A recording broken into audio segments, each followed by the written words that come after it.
In today's video for Elden Ring Shadow of the Erdtree, I'm going to be showing you how to pick up the map for the Abyss. This is the last one that I need in order to pick up to fully completely unlock the map. For this one, you're going to need to make your way a little ways into the game, as you're going to want to proceed all the way up until you get to the Shadow Keep. Once there, you'll need to go inside and you'll be taking on the boss in order to unlock the rest of the area. Once that's done, just head off to your left hand side this way and just keep making your way through and heading up all of the stairs until you make it all the way up to a kind of slightly more open area.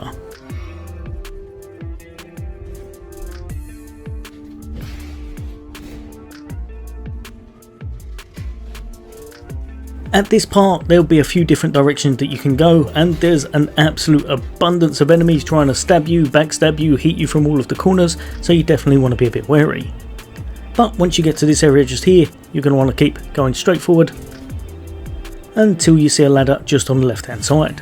When you do, make your way down, and then just beside it will be a waterfall that you'll be able to go straight through, again leading you to another ladder to descend. Make your way down this one again, and then just head off in this direction. You'll know you're in the right place because there'll be a room with a painting in it, and there'll be one of those illusionary walls that you want to hit in order to uncover it. Then just keep making your way down here until you get to a little cutscene, and as you know, From Software love to put in coffins taking you to secret locations, and this one is definitely no different. Once you reappear, you're going to be just at this area just here where you'll be able to grab yourself a Sight of Grace. From there you're going to want to head off just over in this direction, so set a marker if you can, as it will make your life a little bit easier. Jump on Torrent and just make your way all the way through to the location. Be wary though, there are a couple of enemies here, including one of those big furnace guys, so you probably want to be a little bit wary and avoid them if you can.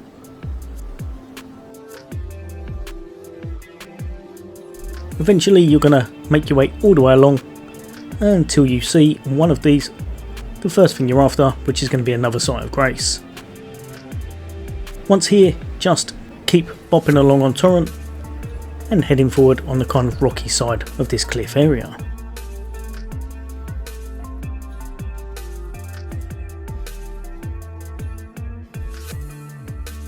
Keep making your way through until you can make across a little jump just here, and then you'll be able to just keep making your way forward once again.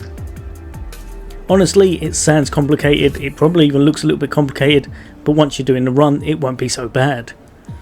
Just keep making your way through until you get to the very end, and then you're going to want to drop off and find yourself another Sight of Grace.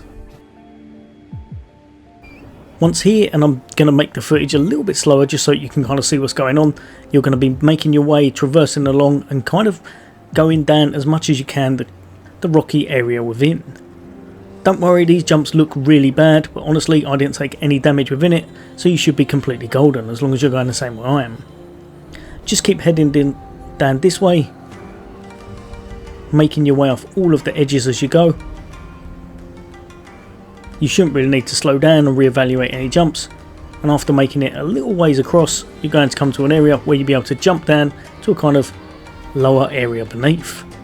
At this point I even missed a jump, so I wouldn't worry too much, it doesn't look like you can get absolutely decimated. Then just a short run across and you'll make it to the Darklight catacombs. Now I'm going to cut this area because otherwise I'd add about 5 or 6 minutes onto the footage. Honestly, it's not too difficult. All you're going to do, try and make your way to each of the elevators, make your way to the bottom floor, and then you'll be fighting a boss. Once you've beaten that boss, you'll be able to proceed where you need to go to, and you'll have got yourself a cool weapon, as you see in my hand here, which comes back to bite me a little bit later on. But all you got to do, go to your map and you'll be able to see the marker you're after. So highlight it and then just absolutely run as fast as you can, because Torrent doesn't like this area whatsoever, so unfortunately you couldn't actually jump them to make things a bit faster. And eventually you'll see a Sight of Grace, and running once again you'll also be invaded by this guy right here. you're going to want to take him out in whichever way you can. However, I had completely forgotten that I'd equipped with an entirely unupgraded weapon that was doing about 40 damage. There are a few enemies here, so be a little bit wary. Some of them hit like a truck, but that's pretty much everything in this DLC, so avoid them if you need to. Keep running forward. And eventually you'll find the last map piece, the map Abyss. Now that region's completely unlocked, you're absolutely good to go. You should be able to kind of navigate everything, and if you're anything like me, this was the very last region you unlocked, and now your complete map is fully open to you. But yeah, hopefully that's helped a few of you guys and girls out. There's going to be a load more Elden Ring content away from me, as I'm absolutely loving Shadow of the Erdtree and have a whole bunch more to grab in it as well. But as always, for all things gaming, take care. I'll see you on next day.